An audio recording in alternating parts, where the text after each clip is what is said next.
I probably should have done this a long time ago, but here I am doing it now. I've been working in the film industry for over a decade in all sorts of different jobs. I started as a PA, I've AD'd, I've location managed, I've scouted, I've shot, I've DP'd, I've directed, done it all, but now I've directed my first feature film. I say that the feature meaning over an hour long. It was 67 pages, and I thought it was a great experience. Anywho, I'm here to talk about how I did it. Really couldn't have done it without my crew and without all of the experience that I learned over the last decade or so. Because when it came down to it, the key process was knowing how to tell the story with multiple cameras and scheduling. Scheduling was ultra important. So this video is for anyone that has been in the film industry for a long time, anyone who wants to get in the film industry, and anybody who's just trying to reach that goal that I was trying to reach. It took me 12-ish years to direct my first feature film. And who knows, it might take you a lot shorter, especially in the dawn of social media and how it has affected so many people. I know gaffers that got more work just because they post more. And I know cinematographer DPs who got more work just because they post more. It doesn't really matter like your experience level anymore. It is, unfortunately. But the cool thing is you can learn how to shoot, you can learn how to gaff, you can learn how to grip, you can learn how to script supervise, you can learn how to do wardrobe, you can learn how to do hair and makeup, you can learn how to produce, you can learn how to direct. The ones that are standing out are the ones that are in your face constantly.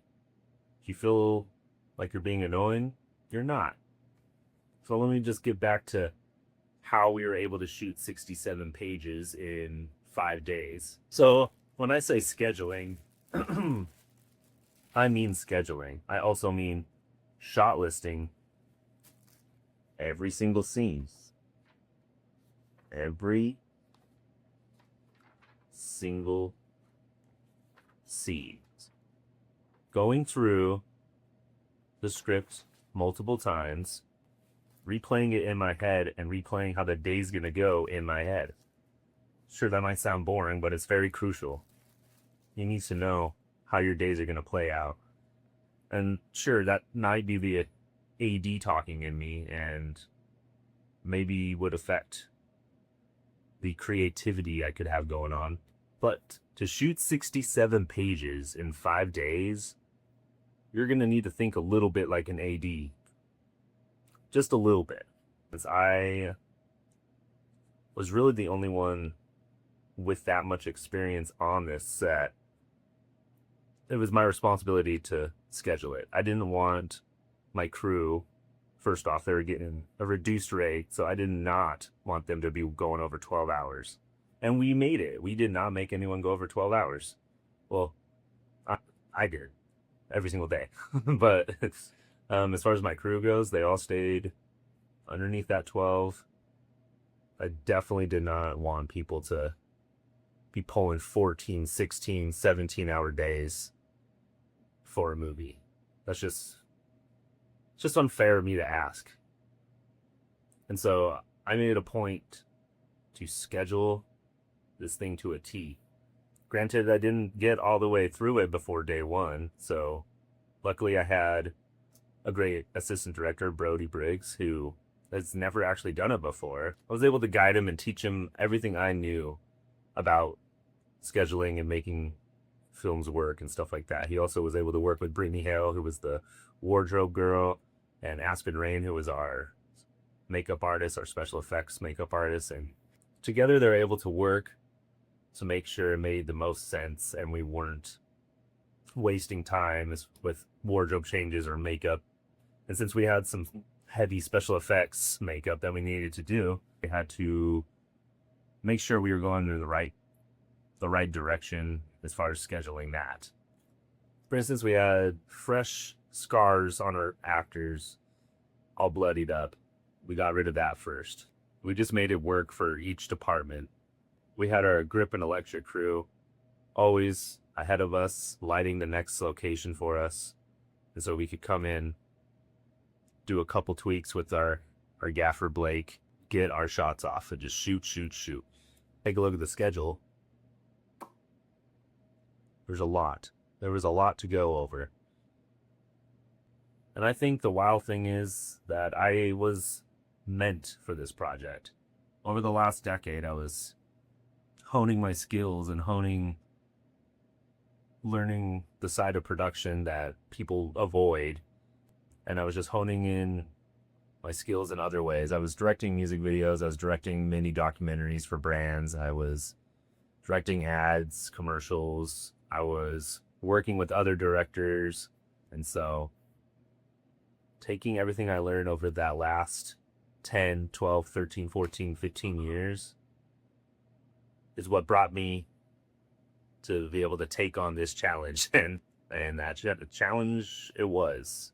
Granted, I was not scared of it. I knew we could do it. I knew it was very possible. It was around 14 pages a day on average, and I've seen it done before, so I knew it was extremely possible. The only issue is those are all in one location and like on a studio controlled environment sort of thing. And we were not. We had to film a driving scene. We didn't have a process trailer. We didn't have a closed course. We didn't have anything that the big Hollywood guys did. So we did a poor man's process trailer. So in order for us to move fast, which I guess in Nigeria they move ultra fast and they work more than 12 hours a day. So I didn't want to do that. I wanted to keep it fair for everybody, especially since everyone was working a reduced rate or volunteering their time to just get some experience. Definitely needed their help, and I ultra appreciate every volunteer that showed up and just donated their time to help us get this finished, because there was no way we could have done it without them. No way we could have done it on one camera. We had to shoot 2 to 3 cameras some days. This is how we got it done. Also, don't forget to do a tech scout. Don't forget to do a location scout. Walk through how your days are going to be at each location, where your setups are going to be. Just try and dial in everything that you can beforehand.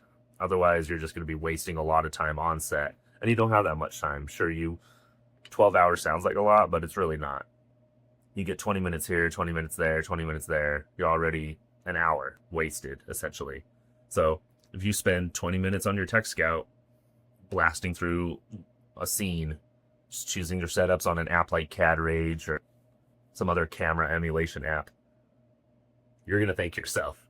Some people definitely skip that, and they are surprised when their shoot is long gone, Taking the time to ensure that you know what you're doing, even if it's not exactly, just going in, get an idea of what you're going to be doing each day at each location, where your setups are going to be, which part of this location is going to be a stand-in for a different location, things like that. So I think my best advice I can give you, never give up. Schedule the hell out of it. Plan the hell out of it. And have a solid team behind you. There was no way I could have done this if it was just me. It was just me and 3 cameras. I know that's a lot, but I would just put them on sticks. There's no way this would have worked. We would have gotten 4 scenes done a day. Instead, we did 28. So, oh yeah, before I forget, I need to talk about how the flow should go. Some people don't know the basics. And so the flow should be, when you get on set, the director, your DP, your gaffer should probably be there. All your key department heads should watch a blocking rehearsal before any cameras, before any lights are set up. We watch his blocking. After that, you send the actors to go get their hair and makeup done. Lighting comes in and starts to set the lighting, and you have stand-ins that you can use for them to stand in as actors and just light around them. And typically those are people of the same skin color, hair color, same height, things like that. But you'll run into times where it's the director. I was standing in a lot on the present help just because we didn't have a lot of crew. And so after you get your lighting all set, makeup's all done with the actors, you bring them in for another camera rehearsal. Then just keep dialing it in. Sometimes you'll roll on that rehearsal. There's a little secret sign that the AD will do. They call it like soft roll or something. Unfortunately, since we had so much to do in a day, we skipped a lot of that blocking rehearsal stuff.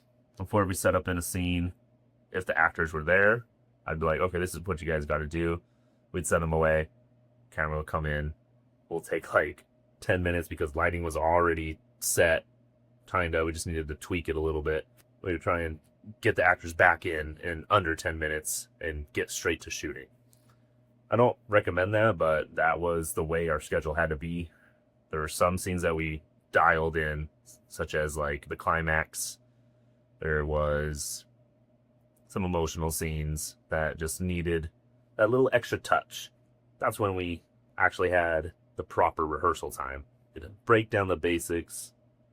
You gotta schedule your shoot based on wardrobe, hair, makeup, location changes, location limitations, whatever.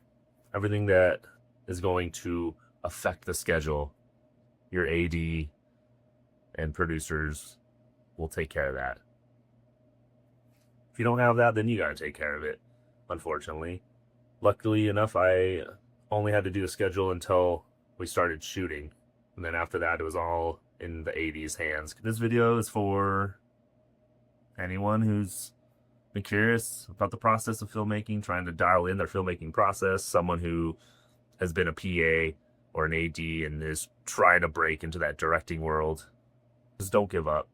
Like, I've been at this for 12 years. I know that's like cliche to say, but I've been at it for over a decade, and I finally got contracted on to bring my vision to someone else's story, and that's always been the goal. I mean, obviously there's another goal of me making my own stories. That will come later. Keep going, keep grinding. Just like when I met Angus Cloud, last thing he said to me was, stay hustling, and that's all I can say to you guys. Thanks for watching. Stand by for the next video. I'll have more advice, more in-depth. Talk about how we didn't have the budget for an ambulance, so what we did to emulate that. If you're interested in that, stay tuned.